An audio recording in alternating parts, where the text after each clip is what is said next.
What's going on, guys? Welcome back to the channel. Today we're back to work on the 2023 Ninja H2. Right now we're working on the front wheel, and unfortunately Kawasaki uses these tiny 3mm Allen bolts for the wheel speed sensor plate on the front rim, and only 2 of them came out. The rest stripped because that bit is so tiny, and these suckers are holding this speed plate on tight, so there's no way these are gonna come out every time. I guarantee other people have had problems with this before. I even used a fresh 3mm socket and it's still stripped 3 out of the 2. These suckers are just a terrible bolt. So we spent the last couple hours retapping the speed sensor hole, and we exchanged all the bolts for a larger 4mm Allen bolt, which will come out every time, hopefully. Now we got to paint this to match the rear wheel, but first I got to take this tire off. So let's get to it.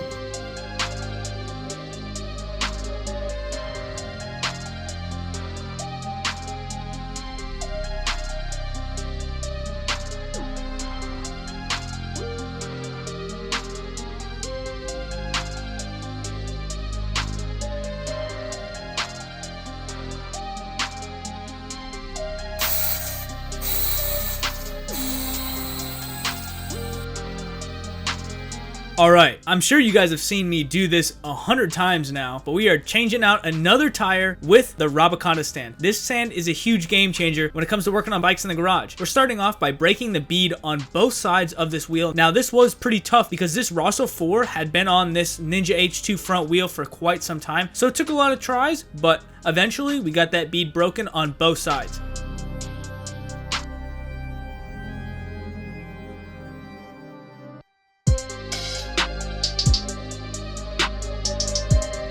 Now we're sticking the main head unit inside of the bead on top of that outer unit, and then spinning it around the rim to get that bead outside of the rim. We're doing that on the inside and outside of the lip, so the tire just slips right off. And it's as easy as that.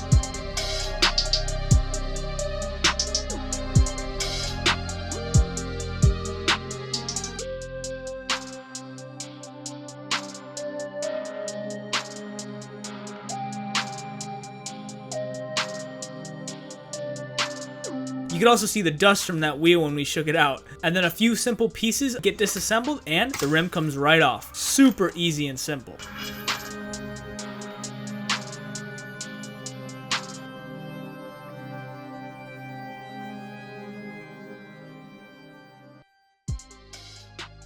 Well, the Rabaconda made quick work of that. Now, unfortunately, I don't have a discount code for you guys for this Rabaconda tire changing machine, but I can tell you firsthand, I've saved hundreds, if not thousands of dollars on doing my own tires rather than taking them to a shop that has a big machine. All right, let's paint this wheel. And yes, I'm gonna have to do the same paint that we used on the rear wheel. I know you guys wanted to see me do some powder coating or Cerakoting, but we're just gonna have to get that set up on a different bike. And we're just gonna make sure to sand this one down and paint it right the first time.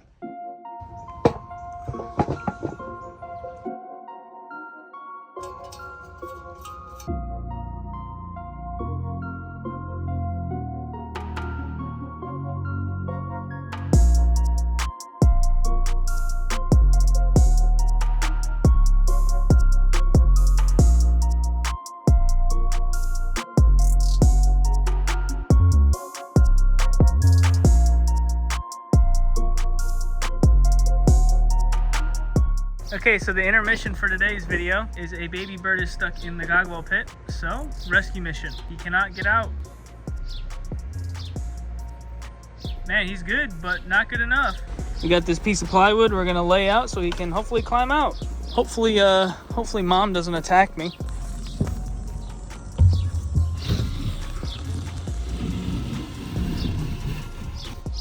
All right. Now it's up to him to figure out how to get out of there. Should be pretty easy, I hope. We'll see if he figures it out. I'll keep you guys updated. But now, back to our lovely sanding.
Guys, we're going white. Just kidding, it's primer. The real reason is I didn't sand down the edges enough so you could see the scratches on the wheel. So we're gonna fix that with a nice thick coat of primer, then our matte black paint.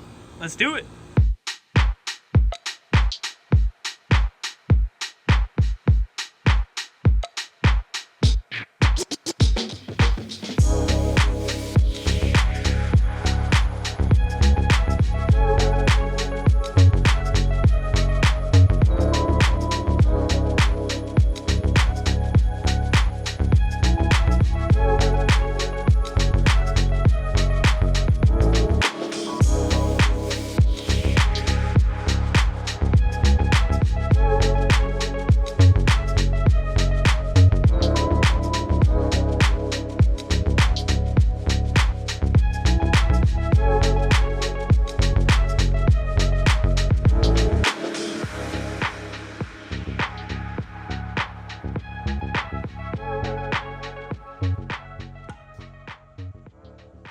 Good morning, guys. It is the next day. After painting that wheel last night, we used some primer on both sides. Now we're gonna throw the wheel speed sensor and the rotors back on this. But first, we have a brand new Rosso 4 to throw on the front wheel because the front wheel originally was pretty done for. You can see not a lot of tread left on this wheel at all, and it's good to change these things out. Some cuts and scratches on this side. I'm sure this wheel is still usable, but we're changing it out anyway. And it's also important to not cheap out on tires, guys. If you've been following this channel for a while, you guys know that I put Rosso 3s or 4s on pretty much every single rebuild. For example, like the Brutale, it's got Rosso 3 on the front and Rosso 3 on the rear. Also, check out that wheel. My goodness. Anyway, let's get this new tire installed on this rim that we just painted.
front wheel is all put together, ready to go back on the bike, but now we got some work to do on that front end. And big shout out to the Robiconda. You guys saw how fast it was to put that new tire back on the rim. Super easy, man. Just using some tire lube and the special tools in here along with the stand, and boom, completed, no problem. Valve stem is back in. Both the rotors and the wheel speed sensor are back on. We also lined up the tire with the valve stem, so that's in line, and our rotation is correct. You can see the rotation points this way, and the lightning bolts point towards the rear of the bike. That's how the tires in the US and I believe overseas in the UK are supposed to be mounted. I've got lots of comments back in the day about this, but this is the correct rotation. It is backwards compared to how the rear faces. These lightning bolts face forwards on the rear tire, but on the front tire, they face backwards. And like you guys saw, while we were doing all that, we got our part from Partzilla in. Let's open this up and finalize that steering stem once and for all.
New lower triple tree is installed with that dust seal we were waiting on. It finally arrived. The bearings underneath are nice and in place, along with the ones on top with plenty of nice red and tacky grease. This grease is anti-seize, so it'll be perfect for our situation. This spins nice and freely. The stops hit the bottom of the frame perfectly. You can see where it comes into contact. That's right where the other one hit as well. Swapped over the bolts for the brake line and the horn that goes here. Now to throw in our top triple tree so we can slide the forks through everything and assemble the front as one piece. But look at how nasty this top triple tree is. There's so many splotches and rub through on this paint, so we're gonna paint this. A lot of painting going on this bike. I definitely should get a powder coating system like you guys recommended in the previous video.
Well, we got the forks on and that top triple tree with the ignition. It does look pretty good in that all black with the green tops to these forks. I like that. Now this middle steering stem nut is not OEM like you guys might have saw. That's actually because this is a ProBolt aluminum steering stem nut, which is actually the same thread as the ZX6R and the H2. They use the same thread pitch for this steering stem. The handlebars would not fit with that ladder, so we couldn't install those to that triple tree just yet. We had to move the ladder first. But man, I am loving how everything is coming together, and now we can start working on the front without a big old ladder sitting in the way. Got a special package to show you guys in the next one. But it's already getting late here, so that's gonna be all for tonight, guys. We'll catch you in the next one.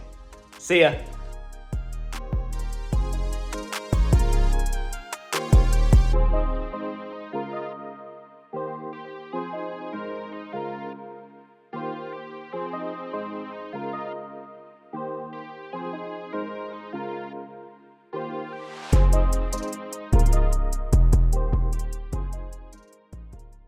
Oh yeah, and last thing, I want to give you guys a hint on what these bikes are underneath the covers. We'll start with this one over here. I'll show you a little bit of the wheel. And that's all I can show you.